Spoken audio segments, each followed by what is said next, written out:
People were chanting anyway on the streets. And we, in fact, were successful in pushing the regime back, except for the regime acted the way it did. So what do we do now? Do we have a temporary retreat? We are. But people are continuing the struggle. They're continuing to chant slogans.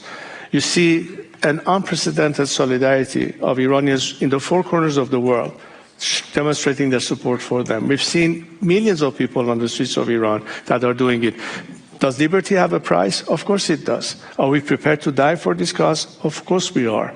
Our whole point is that we don't have a choice but to fight. We don't have a choice but to liberate ourselves. Something, and that something I think is intervention.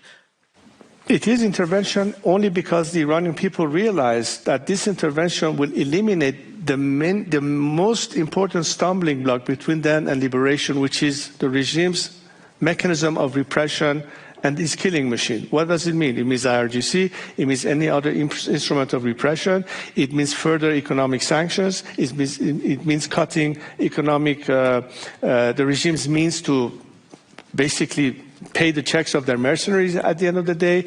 It means putting more diplomatic pressure, expelling their diplomats, shutting down the embassy, repurposing the frozen assets that belong to the Iranian people to in fact help the Iranian people fund their campaign of labor strikes, help us with the internet and access to the world. And, you know, we had specific demands on that as to where the world can take steps that would be helpful to this campaign. Well, when it comes to the name, that's the name that people chanted on the streets of Iran by the millions in 31 provinces of Iran, in the four corners of Iran. They called my name, they asked me to come to their support, and I have. And I accepted the challenge of leading the transition.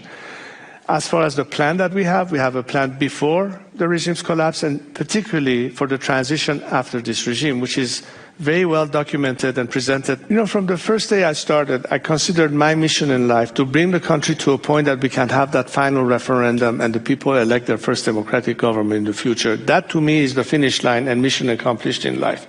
I don't have any personal ambition. I'm not seeking power. I don't want to have a crown on my head or a title.